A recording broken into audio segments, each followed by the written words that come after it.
Welcome to our Cybersafe Digest weekly podcast, episode 38. Each week, we will unfold the most recent cyber attacks and will provide you with valuable insights on how to shield your business from these threats, along with practical steps and tips to enhance your cybersecurity. Well, Toby, one of the things we saw very recently was a report saying that over 75% of cyber incidents in 2023 affected small businesses. Now, there's some latitude there in those figures or in that statement, because what's a small business? I'm sure it's well defined in the report that came out.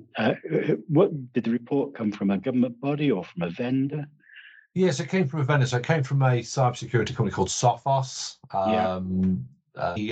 Their description of a small business is under 500 employees. So yeah, wow. It's a small to medium-sized enterprise type organisation. So yeah, maybe a little bit bigger than you might ordinarily think a small business would be. And this is also a global report. So it's not UK centric, but it talks basically about the stuff that they saw. So in 2023, what their security teams, their incident response teams saw, and that's what this data and these revelations are based on. Okay. So it's real world stuff. So they've not surveyed people. This is based on the hard data that they've seen during the course of running their business. So it's good, valid data. One thing I noticed about it was that it was ransomware was a big part of this, and ransomware from groups as opposed to individual actors, so people working together. Yeah, it's the organised crime people really. So the big ones are Lockbit. There's Black Cat, also known as Alpha. This depends which country and as to how you pronounce it. But these are the names that you see, hitting Royal Mail, the MGM casinos last year. They don't just target these big household names. Everyone's fair game for them if they can lure you in. And one of the reasons that attribution often gets passed on to these bigger entities is that they have affiliate schemes so that you can buy the ransomware toolkits and the service from them, and they get a cut of the swag that you end up extorting from the mark. I tell you what, being part of a criminal organisation these days is so much harder than gun running or drug smuggling and things like that, but also probably less chance of you being caught. Yeah, as long as you like certain parts of the world, you don't mind speaking Russian or North Korean or something like that, then basically a lot of these players, if they're sensible, they operate from locations that don't have extradition treaties so that they can't be ejected from the country. Often they get picked up when they get a bit too cocky and go to the airport because they want to go to the south of France or to the Bahamas or something like that, to the Maldives, and have a real swanky holiday on their ill-gotten loot. So, but yes, these are the big players. They, as you would expect, make up the lion's share of the attribution for ransomware attacks. Yeah, random thought for you, Toby, whether you want to start working on the scripts for the cyber world style of the Godfather film series in future, the Code Father or something like that. There's a whole franchise there, I'm sure, where rather than whacking each other, they send each other malicious emails. Well, yeah, I mean, the fiction is probably stranger than truth here, to be honest. Yeah, okay. So Sophos here said the tactics are changing. I guess tactics will always change on the basis that as the good guys try and protect us, the criminals always try to say that's one step ahead and try new things. What have we seen how they've changed things? Yeah, so we think about ransomware coming in primarily as from an email attachment or something like that, and I think what they've done is they've reacted to the extra scrutiny that perhaps emails are receiving. Some of the things that the report mentions are using web-based distribution. So we saw this years and years ago, where the terminology then was malvertising, basically tainting the advert feeds in websites with a code that, if you have a particular vulnerability on your machine, has the capability of executing without you interacting with it. So literally just seeing the advert is enough to get you hit.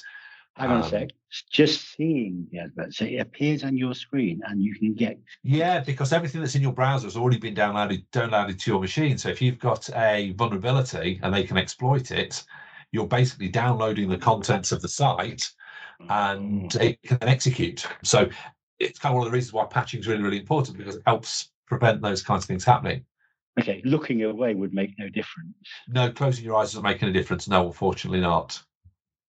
Damn. So malicious adverts is one way that these people. So we used to call it drive-by downloads as well, malvertising. There's been lots of different terms for it, but the idea is that you go to a website that may seem legitimate. I mean, when you load up Edge these days, it's got that whole MSN and then raft of like tabloid type articles on there. Well, some of those are adverts. If the bad guys can compromise one of those advert feeds, that's suddenly like a huge number of potential recipients. And lots of website operators sold the space on the website because it helps fund the website to keep going and maybe gives them an income as well. So malvertising is definitely one of them, and that's probably one of the big ones, because it doesn't take much effort to get set up. So in the same way that sending these malicious emails out, it's got quite a wide spread. There's quite a large attack surface to use there. Sure. The other things that the report was saying, I'm just taking a look at it now. Managed computers connecting to company networks, so people bringing in machines from home that perhaps don't have security software and haven't been updated. They can and things like tablets as well, and phones. They can harbour something. So there's always that risk. Basically, anything that is not a company asset and isn't locked down. I'll be honest, that the bigger risk with tablets probably is about data loss on them rather than them introducing anything bad. So people putting company data onto a personal tablet and then wandering off with that company data and nobody really knowing where that's gone then. I mean, a practical thing there to do as an organisation is to have proper guest Wi-Fi networks, is it? And it would be, absolutely, and be quite clear that you can't bring in your personal MacBook, or you can't bring in your child's Windows PC or things like that. You can't do that. But yes, the use of guest networks helps to segregate the exposure those devices have. Sure. They talk around a bit like the malvertising. It's artificially promoting malicious software ahead of legitimate software. So one of the things that we've seen it in the past, and so some of these things are not new, they're just been reinvented and reimagined. You go into your favorite search engine and you type in a Firefox browser download. Yep. And you would expect the first thing to pop up to be the official download site from Mozilla to go and get Firefox.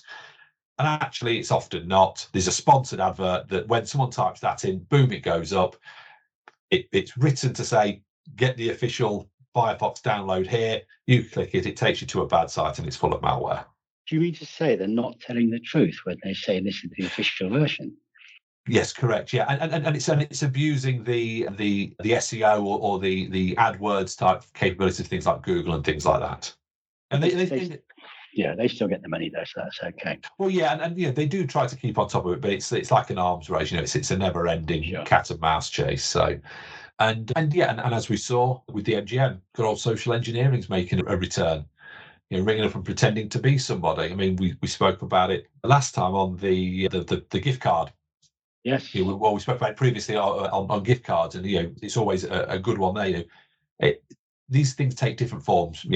That particular scam is not necessarily about inserting ransomware, but we hear about it where Microsoft rings up the grandma, the grandfather, and says, you've got a virus on your computer from Microsoft. I'm going to come and fix it. Just run this program. Go to this website and run this program.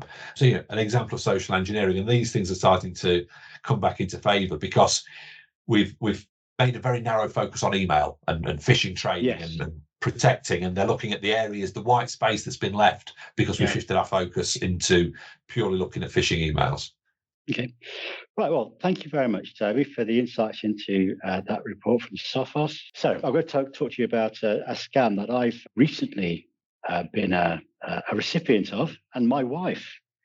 And we're going to validate this or not through this discussion. So I've been ordering lots of things. I've been having some work done at home. And I've been ordering things like some lighting and some cables and things like that. And somehow somebody's getting themselves in the way.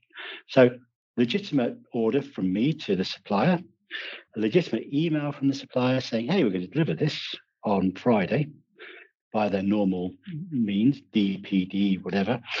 And then not long after, I'll get a text from Every saying, hey, we've got your goods here ready for delivery, but we've lost your address. Please reopen this thing, click on this link and put in the details. And I've had this twice happen to me in the last 2 weeks. And my wife ordered something online the other day. Exactly the same thing happened. I wonder if somebody's compromised somewhere and that data is being sold on, or it's being scraped or something. Yeah, entirely possible. Potentially at the one of the couriers. Yeah.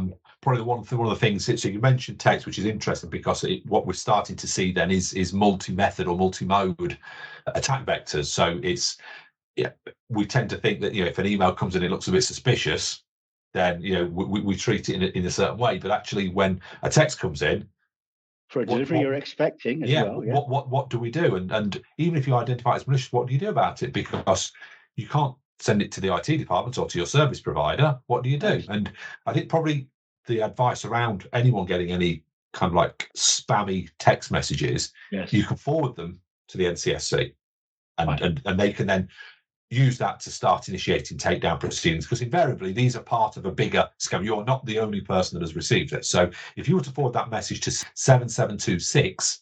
7726. Yeah, so forward the spam message to 7726. Yeah. That then goes off and hits the NCSC. They'll then send a response back to ask for some more information, like what was the telephone number it came from and things like that, because that's not covered in there. But what they can then start to do is build up a profile and start to attribute it to larger criminal activities and use that as evidence against it. So it's definitely worth doing that.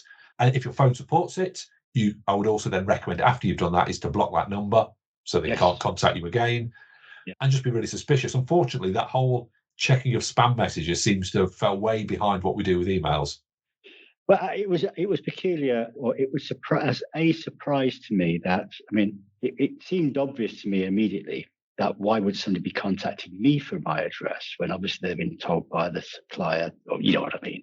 Yeah. It didn't make sense, but I can see in certain circumstances you're expecting a delivery, you're maybe desperate for that delivery to arrive, and you will potentially react. So be wary, everybody. Really great information, that, and let's just repeat that number again. Yeah, it's 7726. So if you get a text from somebody purporting to be a delivery company, for instance, or any other suspicious spam via SMS, by messaging, you can send it to that number, and that will initiate a process where they can start building up a profile and maybe take that down. Fantastic. Thank you very much, Toby. Okay, thank you. Thank you, everyone. We've reached the end of episode 38 of our Cybersafe Digest weekly podcast. Thank you very much for listening, and to make sure you don't miss out on our future episodes, hit that subscribe button on Spotify, Apple or Google Podcasts. For more cybersecurity wisdom and resources, head over to our website at cybersafe.co.uk. See you next Thursday.